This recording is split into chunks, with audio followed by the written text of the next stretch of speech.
Sorry,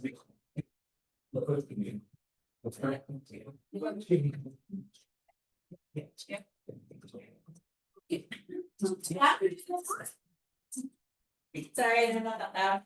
I'm Lori, this is my colleague Elise. We coordinate the homeschool programming at the Redmond Public Library. And we are thrilled to welcome you all to our first college fair. Those of you in person and those of you on Zoom. And thank you, Toby, for hosting us in this space. We're also very fortunate to have 6 people, 6 division representatives from some of our very local colleges. And I think we will start with introductions. We all introducing yourself. We do have 6 artists on there. Yes, sorry, Bard is running late, but they are on their way. My name is Eric from the University of Albany. I recruit primarily freshmen from like the Dutchess, Ulster, and like surrounding Albany counties, and review freshmen, and I am the one who reviews homeschool students in the office.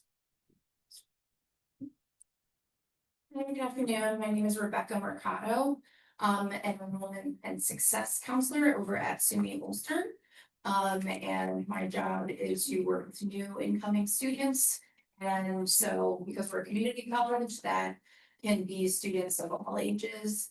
And we start working with students who sometimes are still in high school, or adult students. We do work with a lot of homeschooled students as well. So we work with me and answer any questions. Hi everyone, my name is Tiana Concepcion and I'm from SUNY Holt. I'm a first year admission counselor. A lot of the students coming in, of course, are that traditional, in-person student, but over the years, we've definitely seen a growing population of homeschooled students. I'm very excited to be here today to have this conversation. Hi, good afternoon. My name is Jacqueline Sager. I am one of the directors of the admission office at Marist University. They're located just about 45 minutes south of here in Poughkeepsie, New York. So I work with first year students, I also work with family students. So we see homeschool students coming in, directly as first year parents, or something and going to the local community like SUNY Ulster or SUNY Dutchess, and then transferring to Marist. So looking forward to our conversation.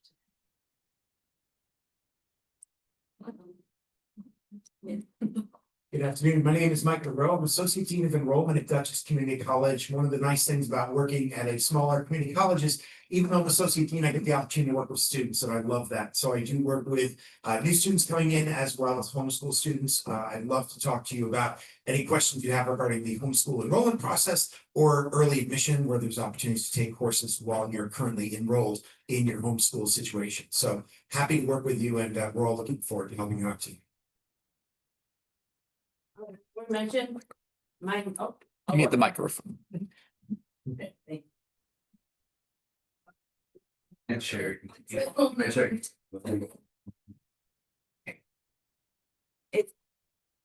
I do not hear well, so please speak up, and I'm the one that needed the mic, so go figure. My name is Elise. I do work with Lori and Alex, and I'm very excited to be here because I homeschooled my kids.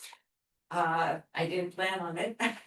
It just kind of happens. I don't know what your history is, but I did not plan on homeschooling through high school, and I did that for my children, and it involves a lot of different things, as you probably are finding out or have already found out. What we're here today to do is do a quick question and answer, because I was very fortunate that someone did this for me at one college. I didn't have the gift of 6 colleges. And you are going to have the opportunity to, I'll start with questions that came in via email or just were handwritten now. And then after these questions or if something comes up, raise your hand. And hopefully one of these people, we don't have to have each one of them weigh in. They might have a reason to have a certain answer for you. A specific question might go right to them. But we're going to start with that. And once we have gotten to 3:15 or before, if all the questions are answered, we're going to break at 3:15 regardless, so that each of these people will be available. You could meet with them at their, they each have a table with their, the stuff that they brought with them. And I'm sure they have a lot of answers to your questions that are more personal to what you're where you're at for your student or the student themselves. Okay, I'm gonna get started and we're gonna, oh, you have it right now. Yeah, super. I'm gonna start with. Okay, this is, I wondered this and I was kind of surprised at the answer. What happens to an application of a homeschooled student when your school receives it? Are homeschoolers assigned one rep? Are they grouped by region? Are they treated differently than a regular admissions application? So does anyone feel like they feel comfortable starting with that one? Want to start? Yeah, so what happens when the application comes in, at least with us, is it is grouped by region, we generally filter out in school, I get them forwarded to me, so my colleague will look at them primarily, they come to me and. You know, they're reviewed just like all the other applications are, the only thing that we really stress that we need at a certain point is we need the letter from your local school district superintendent indicating that the curriculum that is being taught on the diploma that you're receiving is equivalent to the New York State high school diploma. That's for us, like really the big difference. In the past, we've required SAT and test scores for homeschool. We aren't doing that anymore. So they get, reviewed the same, and that's just a big thing that you need to be aware of, that you will need that down the road, is to get that. Yeah, so I'll just say for us at the community college, we have open enrollment, so as long as you have earned your high school diploma or an equivalency, and for homeschool students, that's typically, like you were saying in the letter, of equivalency from your home district. Because we're such a small college, we don't really have the one person designated to one population, so the advisors evaluate all kinds of applications, and again, as long as you have completed your high school equivalency, some homeschool students come in either with a letter or a equivalency diploma through the state. As long as it's one of those, you can come into SUNY Ulster.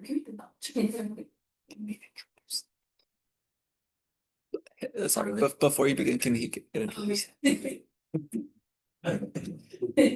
Hi, everybody, Josh from Bar. Sorry, I had run back to the office, so I'm gonna be a little bit late. But thank you. Thank you for having me. So basically, yeah, our process for homeschool students is we used to require the SATs and ACTs as well, only for homeschool students, but we've also been test optional for over 15 years, so that doesn't really seem to be fair or make sense. So what we do ask for would be any evaluations that you have, whether they're traditional graded or written evaluations. We do ask for a homeschool essay to talk about why you chose homeschooling. And also the curriculum that you used. Now, at SUNY Dutchess, SUNY Ulster, or one of the local community colleges, we sometimes they're almost fully enrolled, and so we can be a little bit more lenient about that. But we want to just take the opportunity to get to know the curriculum and why we chose it. And kind of see the level of rigor of that particular curriculum. And then we usually ask for some kind of analytical paper that should see your, and that can be in any subject.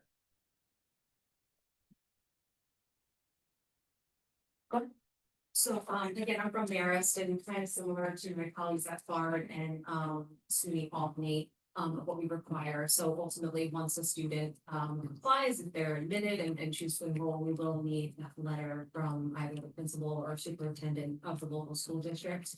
We also do require a transcript, as well as an additional letter of recommendation that cannot be from the parent or guardian or whoever is teaching within the homeschooling. It just needs to be somebody else. We do have a holistic review process at Marist. As far as who reviews them, typically are region, but we do have another director, one of my colleagues, who's actually from this local area. He homeschooled his students, so he does kind of the final review for our homeschool applicants, and we are also the community test. So if the student did take the exam and they fit within, you know, our 50, our middle 50% of what we typically accept, you're more than welcome to submit those test scores, but that is not a requirement for most students.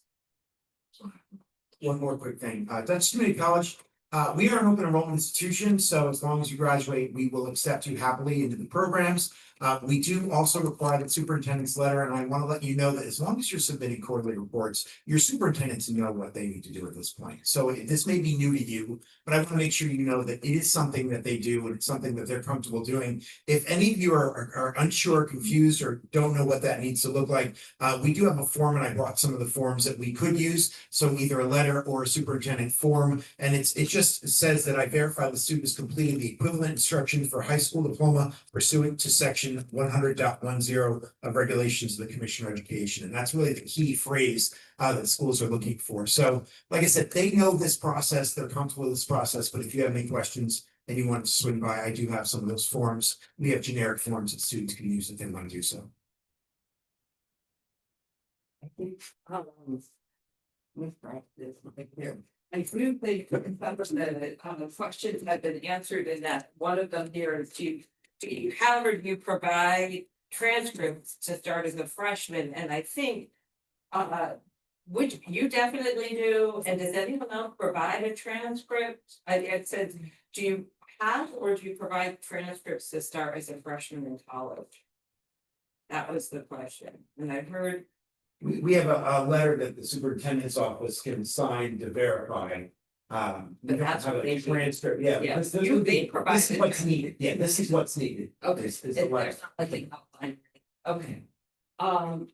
And what part, if you are a homeschooler and you're looking at this as an admission threat, are there particular types of curriculums or courses that you are looking for in a homeschooler? Are there, as parents are looking at what curriculums, are there certain online colleges, are there or schools? What are you looking for? And if you're looking at, you know, do you say it's test optional? Is there a certain test that is a better test to take if you are going a testing route? So I guess kind of two parts to that: curriculums, courses that look like something you're familiar with or you look to see, and also any kind of testing that looks like, wow, this is easy and clear to understand from your perspective. Does anyone have a start to that? So at New Paltz, we review homeschool applicants as we would any other traditional student. So we're looking for the same type of curriculum. So if we require 3 years of college prep math, we're hoping to get the same from a homeschool student. To see that you've completed at least minimum 3 years of college prep math, 3 years of science, at least 4 years of English. Foreign language is a very flexible requirement that we do have. I know a lot of students get a little bit anxious about that. Oh, you know, I was exempt or I didn't take a foreign language. That's totally fine. It's not something that myself or any of my colleagues will deny a student over. But also in that same breath, we do make them aware that you will have to take a foreign language in order to graduate from New Paltz. And I think collectively we all have the same kind of requirements. And actually, I have a sheet on my table if any of you want to grab it. It has our application process, really what we look for, the documents we look for. So, you know, of the portfolio, a copy of your individual home instruction plan, things like that. Those are all the things that we kind of look for, very similar to the rest of my colleagues here. And then that letter from the superintendent. But as far as being test optional, we are test optional amongst other SUNY schools. I would say, you know, the SAT or the ACT score that you're submitting, it's showing us that you have completed the exam, that you've taken the exam, but it's not something necessarily that I'm able to use when making a decision for a student that maybe academically is a bit below our admissions requirements. So whether it's GPA or maybe they don't meet the certain math requirements we're looking for or the science requirements that we're looking for, especially those students that want to go into specifically STEM programs. So that we have to be a little bit more strict with those students and making sure that they are at that math and science level.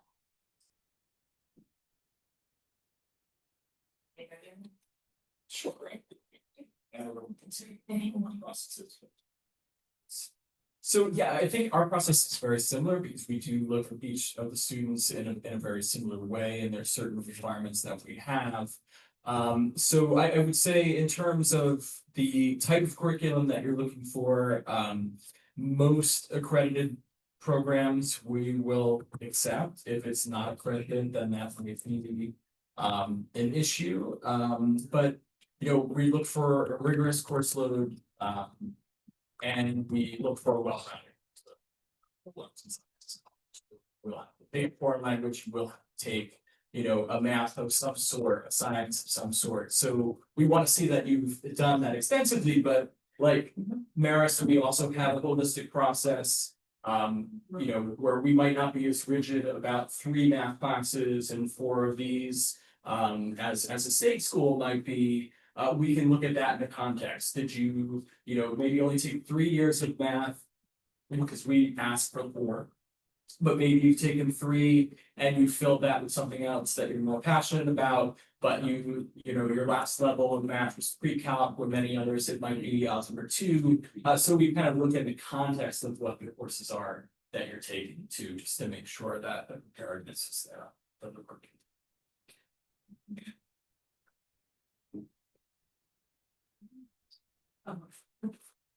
As an open enrollment college, Dutchess Community College will admit you upon graduating from high school. So that's kind of a breath you can take, that we don't have admissions requirements you need to worry about. However, I want to make sure that you're aware that there are programs that do have specific requirements. If you want to go into nursing, certainly you should be taking a biology. Certainly you should be taking chemistry. Certainly you should be focusing on those areas. So even though we are open enrollment in nature, there are certainly ways that you can best prepare in order to come into the college to make sure that when you arrive, you're going to be successful. Because all of us want you to get in, but more importantly, all of us want you to graduate.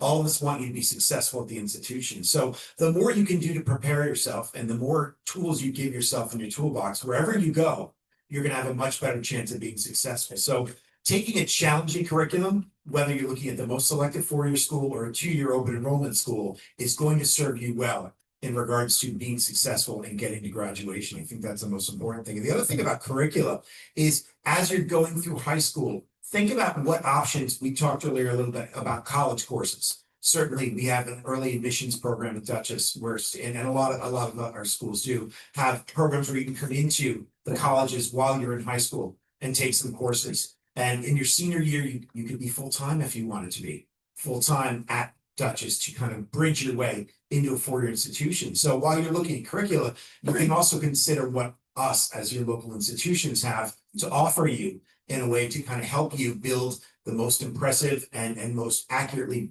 accurate curriculum for your needs and your abilities. And that's obviously an individual situation that we can talk as well. Also, there's CLEP exams. There's ways to take other exams to show your skills and earn college credits. So things like CLEP through College Board would be a way that you can earn college credits prior to enrolling in school if you feel you have enough academic background in those areas to take those exams.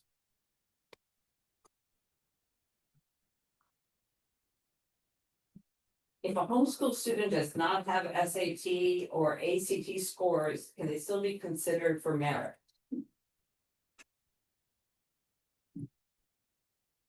Great question. Merit aid, yeah. Yes, absolutely. You know, we are test optional. We've been test optional for many years for all of our students. So that does not make you not qualified for our merit scholarships. And I can talk a little bit about those in general. So at Marist, we do offer academic merit-based scholarships. They range from 10,000 to 30,000 academically. We look at all pieces of the application when deciding to award a merit scholarship. But again, if you do not submit your test scores, that doesn't put you at any sort of disadvantage. For us, we're testing on optional when it comes to admission, so you don't need to send them even option. We're test line to the merit scholarship, so we don't look at tests for that. It's just your level of forces, your GPA, that type of thing. I just say BART is the same. Yeah, thumbs up if you. If you don't like SATs, we're all the same. This is a little bit more specific, but I think it's along the same if my child will have an associate's degree from a SUNY Ulster, if my child will have an associate's degree from a SUNY Ulster by the time they apply to get to college, does this affect her application process? Acceptance rate, financial aid, will her credits necessarily transfer? And how far back does a student's portfolio need to go? Or should it go? I'm also the director of transfer admission at Bard, so I heard transfer. That's you. So when it comes to the credits that we'll accept any credit that you take at a community college, SUNY Ulster in particular in this case. That is similar to a course that we teach. And that SUNY Ulster will give you a transcript for, so it can't be on the high school transcript. It does need to come directly from the registrar's office at SUNY Ulster or Dutchess or wherever it may be. And it just needs to be an in-person class similar to one that we teach at Bard, and which you upgrade to C or higher on. Now, in terms of how far back the portfolio goes, I'm not sure I totally understand. 8th grade, or does it go to 9th? So it's usually, for us, it's 9th through 12th. If perhaps, well, like we were talking about those math courses before, you might be nervous that you're stopping in 11th grade, but we're asking for a 12th grade as well. But if you were in an accelerated path and you took one of the high school math classes in 8th grade, then, or foreign language, for example, you could always share that with us. But those are typically the two exceptions, maybe science as well. So I hope that helps. I just want to ask a quick also, I'm also the director of transfer admission at Bear, so we get this question, not only homeschool students, but students that go to their local high schools. If as far as applying, if the student's gonna have an associate's degree and they're technically finishing like 12th grade, at Marist, they would still apply as a first year student. So we would still accept the for credit, students would most likely come in with 60 credits.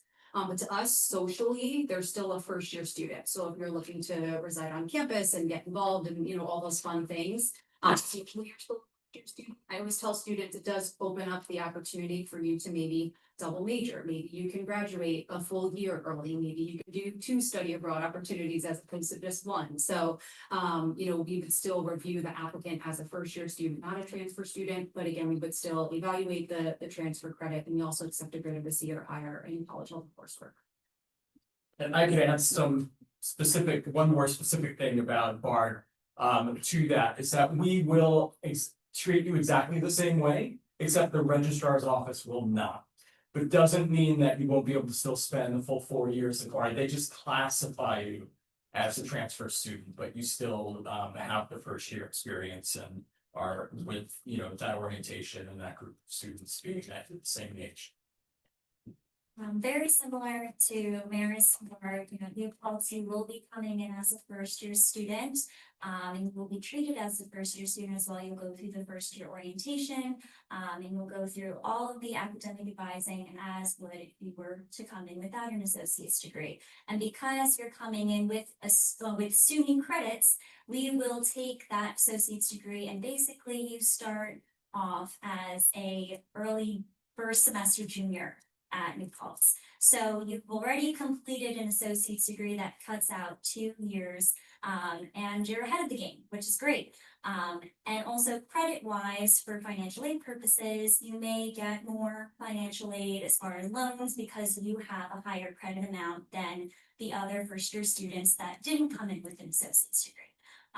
And it waives all of the general education requirements that we have at New Paltz, so you will not have to take any general education courses with that associate's degree.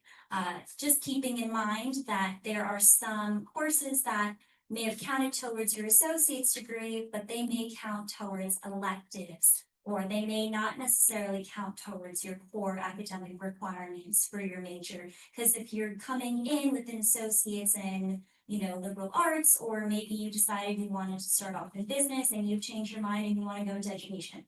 Totally different field, totally different program. So those credits will insert the way that they're supposed to, but you will not have to spend an extended amount of time to be able to complete your bachelor's degree. It's great to come in with an associate's degree, especially lower costs, you're saving money, and if you have the opportunity to do it, I encourage you to do it.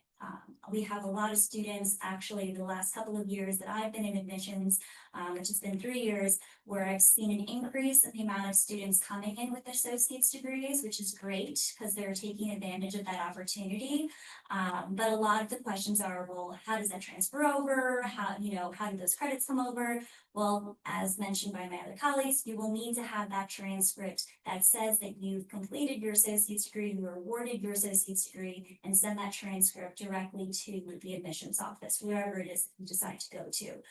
Making sure that that registrar put on your transcript that you were awarded your associate's degree, so that there's no issues and that we can accept those credits. This is kind of, I'm gonna somewhat combine two questions. What methods are used to compare homeschoolers to other applicants? And then how can a homeschooler send in an application that is both strong and easy to read from your perspective? So two parts, kind of, how do you compare them to other students, and how can they make themselves more of a standout applicant and still easy to read?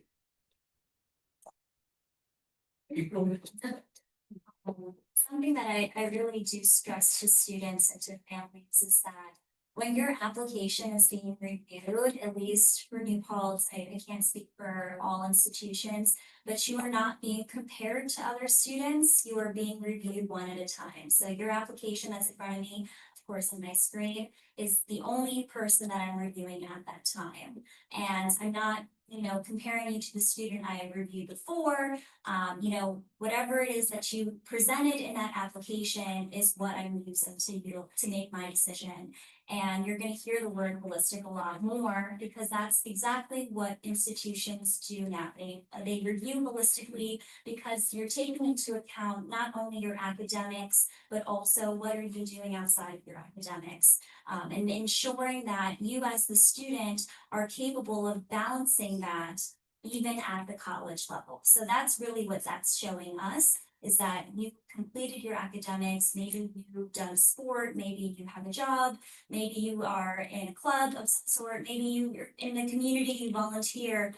All of those things are taken into account, regardless of you being a homeschool student or going in person. And I would say to the piece of like worrying about necessarily what the transcript looks like or kind of, comparing that to what other high schools might do. We see all sorts of transcripts all the time. And we figure them out. And one of the good things is, well, we can be in contact with you if we don't understand something, that we can get something explained. So try not to worry too much about that piece, but just having the information that we need about those courses and found the student.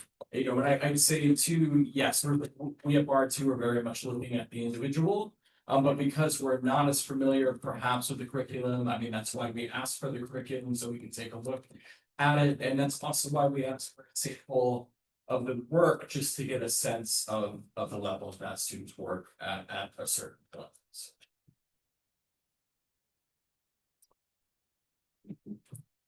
If you're grading your students' experience, a single sheet with those grades would be greatly appreciated as opposed to an 80-page narrative. I imagine I'm speaking for all of my colleagues on that.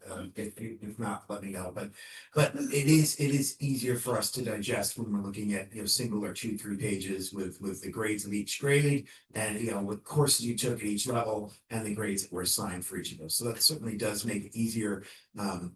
We don't need to see a narrative of all the classes and all that. That may be needed for the superintendent, but that's not something we would need to review at the college. A summary of their learning experience from 9th to 12th grade is usually the thing that works best for us.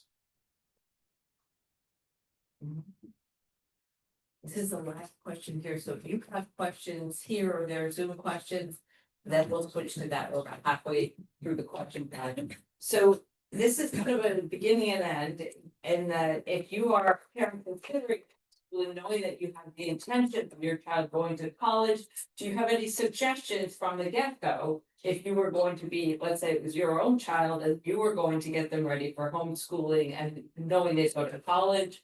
And what do you, and then somebody wrote, what are you looking for in accepting a student into college? They kind of dovetail. Yeah, my main advice for kids starting out is just, staying on top of what schools are looking for and their requirement for students. Over the past few years, when we did require SATs, because we were test optional, but then for homeschool, we were requiring SATs very strongly, and a lot of homeschool families hadn't realized that. When looking at the website, they hadn't seen that part, so it caused, some issues in that sense. So just knowing what is being required of the schools that you're looking for. And then what was the second question? If you're planning, and then also, what are you looking for? in a Homeschool student on the other end, Janet, you're saying, oh, homeschool student, and you're hoping for ticking off. I mean, similar to what was said before, like me looking at them much differently than I'm looking at anyone else. So like I'm looking for primarily to be within our academic ranges. We look for about like a 87 to 91 GPA, or basically like B plus average or above. Like we've all decided like the reading level courses, like that's what we look for just with any student. So as long as you're meeting those requirements, that's I don't look much different than anyone else.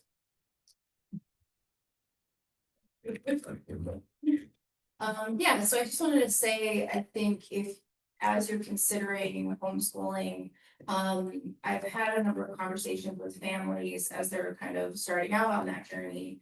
And, I always, from my perspective, I see it for them as, what is going to be the end goal with the homeschool curriculum, and think about the, what will be the high school equivalency output of that experience. So will the letter of equivalency from the school district be the final ticket? Are you gonna be doing the GED exam? Are you doing the 24 credit high school equivalency diploma through college courses? Like, what are those things that you're gonna get?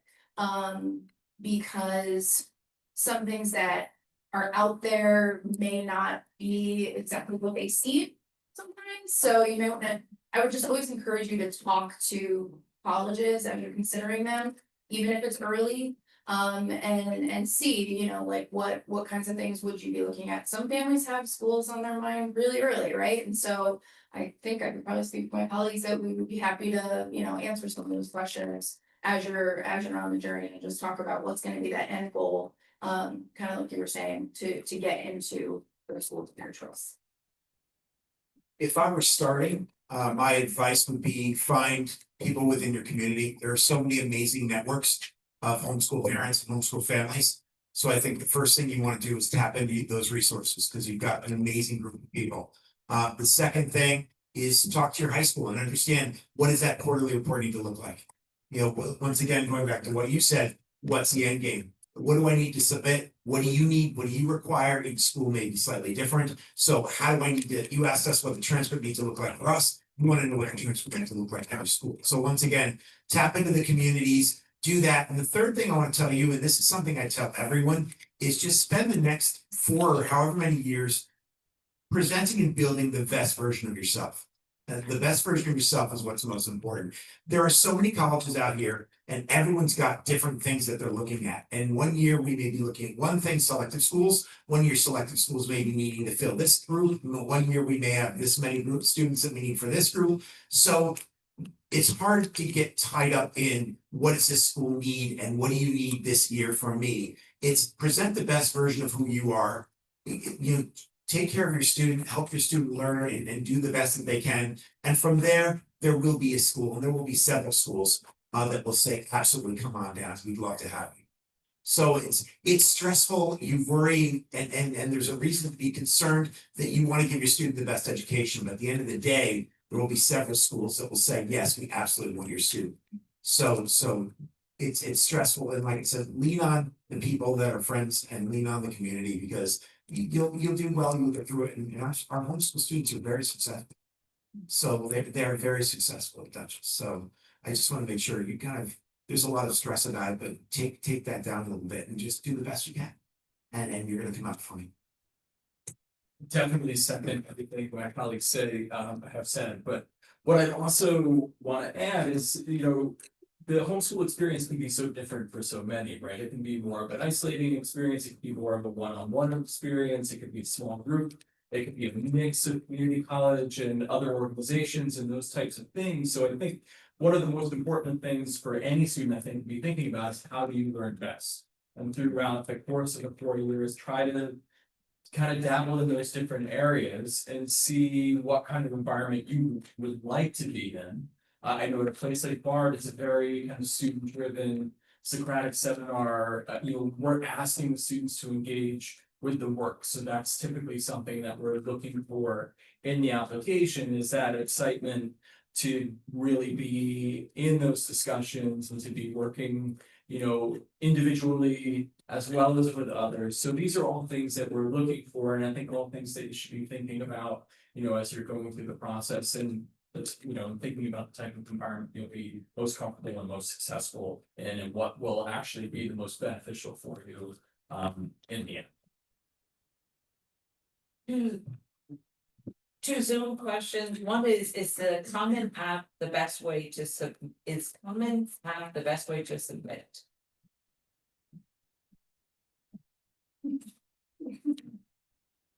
It's a personal preference. I'll say for merits, probably 95% of students submit the common application. So obviously that's the majority, but you can certainly use the merits application as well. For those unfamiliar with the common application, it's just one application that the students have to fill out. A lot of schools are on the Common App, not every school, so make sure when you're looking to apply, some schools may not be on the Common Application. But we don't treat an applicant differently whether they're submitting the Common Application or the merits application. The benefit of the Common Application for a student is that it's just one application you'll have to fill out. And then you add all the different schools that you want to submit the application to, but there's no credibility in all the separate schools because some might require some additional supplemental materials for review. If you look for Dutchess or Ulster on the Common App, you will spend a long looking. We're not there. So if you are interested, that was a great answer that you gave, but if you're looking for me and my friend. We have our own individual applications and several of us participate in the SUNY application. But you would not find community colleges on the Common App. So you may have different vehicles that you'd want to look at. Another vehicle, if you're looking primarily SUNY, would be that SUNY application, but understand the ramifications of the costs of applications. With Dutchess Community College, our local application is free, as opposed to the cost that you can pay for the SUNY application. And of course, if you're with a senior right now, understand that we have free application week, late October, early November for the SUNY institutions, which would work either on the SUNY or Common App. So that would work either way. So if you want to apply to Dutchess and you want to use the SUNY app, great. It's $50. If you want to wait till late October, it would be free again. So just kind of understand what the rules of engagement are for each college. Common App is a great mechanism, but not necessarily for all of us. We're gonna switch to letting the people here ask questions if they want, and then be able to reach you at the tables once we're there. But for the people on Zoom, they're wondering the best ways to reach each of you if they have further questions, and I'm not sure how best to go about that, but if you have ideas, that would be super. I can collect that information and then just send it out to all the registrants. Is that what you? Yeah. Okay, back to Super. Is there do you have any questions from yeah. Sorry, Lauren, do you mind? I'm not gonna hear it well, so you will, so. This is a little bit of a follow-up to the associate's degree. So if my child is transferring with an associate's degree, do we still need to provide the high school curriculum and the high school transcript? Can you repeat the question? So I believe the question was if a child is graduating with the associate's degree, they still have to provide high school transcript. For us, and I'm thinking this may be a little hypocritical, so maybe this is a conversation I have to have with the director and our registrar, but if the student has been applying to enroll we would still be looking for the high school transcript as well, so they're kind of the entirety of the high school experience, so the associate's degree and the high school work. Now, if that student though has graduated high school and has gone on to complete an associate's degree afterwards, that associate's degree will then kind of void the high school work and you wouldn't be asking for that. Okay, and then the other question is, so she's at SUNY Ulster right now, and the course load there is. I don't want to say less than, but the requirements there aren't as full as the requirements for, the school districts I am. So how do we report that? Because the 24 credits are sort of easy to report because the college can provide that. But do we, in addition to that, still have to provide all the other coursework that she took prior to starting the early college program, the equivalency program? For us, you would have to submit the entirety, the whole thing. That's I'm just thinking just to the first question, we're similar, we look at the high school work for like review. We need the high school transcript eventually, just because for like New York State aid and for, with us just like degree control, we need that like proof of high school. So we would need it at some point, but for New York State TAP and like other financial programs, like you need that proof of high school at some point, but not always for the review. If anyone else have a question, yes. I just wanted to go back to the piece about accreditation from BARD. I think one of the things that causes homeschool families some anxiety in the college process is that there's a bit of a gap in understanding about what the NICEAD requirements are and what we do as homeschoolers. And New York State doesn't recognize accredited curriculums. So when a college is asking for coursework that is accredited, that really doesn't mean anything to us because it's not a requirement from the state. As parents, we choose curriculum based on our child's needs and the rigor that we want them to experience, and accreditation really from a state perspective is not something that computes for us because it's not required. And the other piece you mentioned for the college classes, you mentioned that they should be in person. Does that mean that online classes are not considered for credit? That's correct, they are not. That said, and maybe I shouldn't say this, but if the transcript doesn't state that it was online, we won't know. But if we know, we can accept it at the current moment. Our only exception was during COVID where everybody was online. Because every class that we offer is in person. We do have some classes that do have virtual components of them, but they're all in person. So at this time, it's still be all in person. Now, for the accreditation piece, I mean, that could always be a conversation we can have. We're not going to turn anyone away from applying. When we don't know curriculums, we take the time to make sure that we to understand the curriculum and get to know the rigor of the curriculum and if it fits well with us, and if that'd be a good fit. So I wouldn't have that be a point that you totally shy away from something. I can just say that if a program is accredited, then it's usually an easier, like, we don't have to dive into it necessarily as much because we know a bit more of the rigor of that program, so. Okay, and I guess my follow-up would be, is that specific to BARD or do you guys have different? I'll speak just for BARD on that. I'll speak for New Paltz. So we will accept online credits, because we do offer hybrid online and in-person courses. As long as they, of course, have received a C- or higher in the course, then we will take it with that transcript.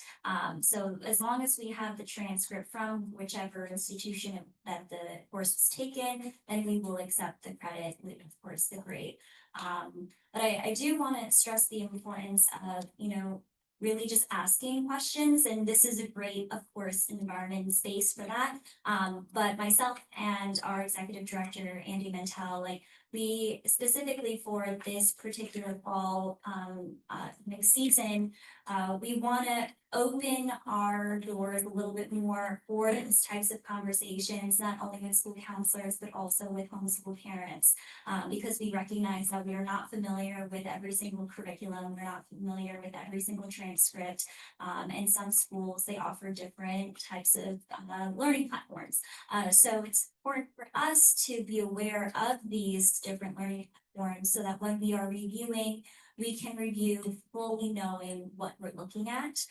So that's really important. And, you know, my executive director has opened his schedule to have those virtual appointments throughout the fall. So, you know, that's something that I can facilitate or schedule with any of you if you want to reach out to our admissions office. But it's all of us, I can speak for myself and all of the colleagues up here, that we are here to support you. And, you know, at any point throughout this process, it's important to reach out with those questions. We never want any parent or student to feel the anxiousness of not knowing. When, you know, you can email us. I would say over the next couple of months, maybe email will be the best way to reach us, as many of us are traveling and on the road.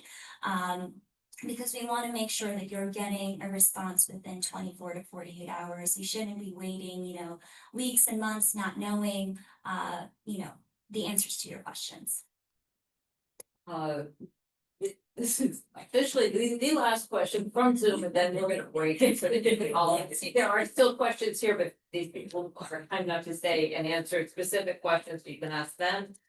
Is a letter of equivalency and a GED, is it good to submit both or not necessarily? No. You wanted to see what sound? Don't Either need one. one. Yeah, sure, I do. Either one, okay, so we're going to, first I'll say thank you so much in case people are keeping.